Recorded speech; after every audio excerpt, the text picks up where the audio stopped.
కురాకార 25 నాన్న. శుద్ధ విద్యాంకురాకార ద్విజ పంక్తి ద్వయోజ్వలాలు జప విద్య నిన్న చాలా డీటెయిల్డ్ గా చెప్పానన్న.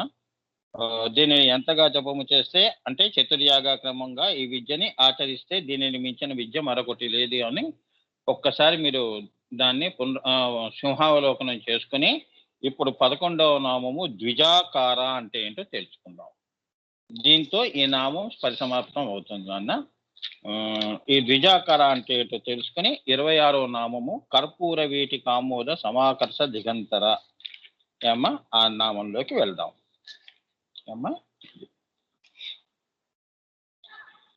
ద్విజాకార అంటే ఇది కూడా ద్విజములు అన్న మాటకి అనేక అర్థాలు ఉన్నాయన్న. ద్విజములు ఈ సృష్టి దాత యథా పూర్వమకల్పయాత్ అన్నారు. అంటే కాబట్టి ఇప్పుడు చూస్తున్న ఈ సృష్టి ఇది వరకు కూడా ఒకసారి పుట్టి అంతరించిపోయింది. అంటే ఈ సృష్టికి ఈశ్వరుడు కొత్త సృష్టి చెయ్యాలి అన్నప్పుడు అదే మొదలు కాదు, ఇతపూర్వం కూడా అటువంటి సృష్టిలు ఎన్నో వచ్చి వెళ్ళాయి. అది ఆయన ఒక్కసారి సింహావలోకం చేసుకోవడం అంటే ఏంటంటే ఒక్కసారి గుర్తు చేసుకున్నాడు. తపస్సు చేసి తపించాడు. ఎలా చేశాను పూర్వం సృష్టి, మళ్ళీ ఇప్పుడు ఎలా చేయాలి, అదే పద్ధతిలో మళ్ళీ అదే క్రమంలో చెయ్యాలి అనే దానిని జ్ఞప్తికి చెట్టుకోవటానికి ఆయన అంత కష్టపడ్డాడు, తపస్సు చేశాడు. మరి అంతా మళ్ళీ రావాలి కదా, సృష్టి అంతా మళ్ళీ బిందువు నుంచి రావాలి. అందుకే దాతా యథా పూర్వమకల్పయాత్, పూర్వ సృష్టి ఎలా ఉంది, ఈ సృష్టి దాత యథా పూర్వమకల్పయాత్ అన్నారు. కాబట్టి ఇప్పుడు చూస్తున్న ఈ సృష్టి ఇది వరకు కూడా ఒకసారి పుట్టి అంతరించిపోయింది. అది సో ఇప్పుడు మరలా ఇది అంతరించి మరొకసారి పుడుతుంది, మళ్ళీ అది అంతరించిపోయి మళ్ళీ పుడుతుంది. సో ఈ సృష్టికి పునర్జన్మ ఉన్నదని చెప్పటమే ద్విజాకార.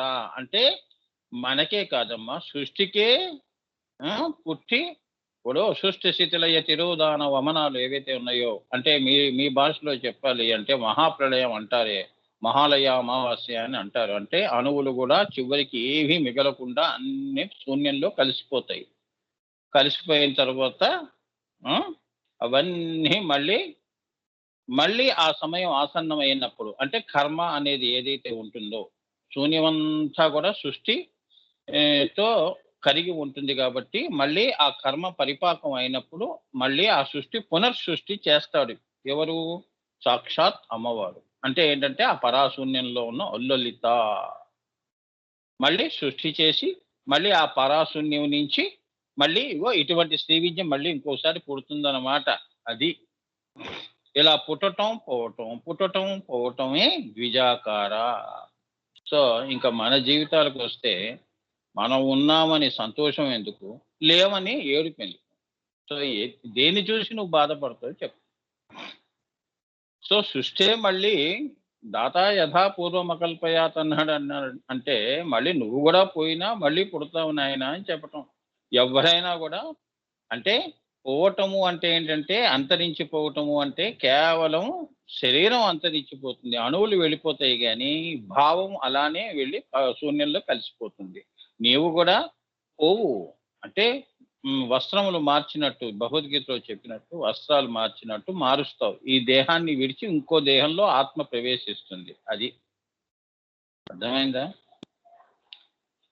ఇక 12వది శుద్ధ విద్యాంకురాకార ద్విజ పంక్తి ద్వయోజ్వల. ఇది ఆఖరి నామం అమ్మవారిది. 12 నామాలు గుప్త నామాలు. ఈ శుద్ధ విద్యాంకురాకార ద్విజ పంక్తి ద్వయోజ్వలలో ఆఖరిది శుద్ధ విద్య. అంకురాలు ఏమిటి? వర్ణములు. శుద్ధ విద్య అనే దానికి వర్ణములు ఉంటాయి. ఆ వర్ణములు ఏమిటి? విద్యాంకురాలు అంటారు. అవి మాతృకా వర్ణాల్లో ఏమిటవి? అ ఇ ఉ రు అలు క ఘ గ ఛ ఘ జ చ ఛ ఝ ఝ జ్ఞ ఠ ఠ డ ఢ ణ థ ధ ద ధ న మ ఫ భ భ మ స హ ఈ ఇలా 32 మనకి 32 కదా, కింద 16 పళ్ళు, పైన 16 పళ్ళు. ఇది శుద్ధ విద్య. అమ్మవారికి ఈ వర్ణములే అమ్మవారి ద్విజ పంక్తులు. అంటే ఏంటంటే శుద్ధ విద్యా అంకురాలు. ఇవి ఈ అక్షరాలు 32 కూడా అమ్మవారి కింద 16 అయ్యవారివి, అమ్మవారి 16 అన్నట్టు. శుద్ధ అంకురాలు ఇవి. మాతృకా బీజములు. నువ్వు ఏ పదము చెప్పాలన్నా ఈ మాతృకా వర్ణాలను తీసుకుంటూనే మాట్లాడాలి. ఏమ్మా, ఇప్పుడు నేను మాట్లాడే మాటల్లో ఏమ్మా ఈ 32 చాలా ముఖ్యం మాతృకా వర్ణాలు. తర్వాత దాని వర్గములు ఇవన్నీ కూడా వస్తాయి. తన ఇలా తకారాలు ఇవన్నీ. దానికి ముందున్నవి ఈ వర్ణములు. ఈ సృష్టికి కూడా ముందు వర్ణములు ఉంటాయి. ఆ వర్ణములకు అనుత్తర లిపి దాకా వెళతాయి. అంటే ఏంటంటే ఈ సృష్టి ప్రారంభం ఆ ఈతో మొదలైందని శుద్ధ విద్య అంటే శ్రీ విద్య అన్నమాట.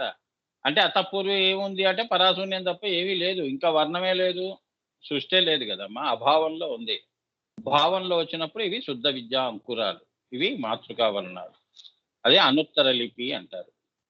అటువైపు అమహహ దాకా కూడా అటువైపు కూడా శూన్యం తప్ప ఏమీ లేదు. మధ్యలో ఏదో మనం ఇలా పెట్టుకున్నాం.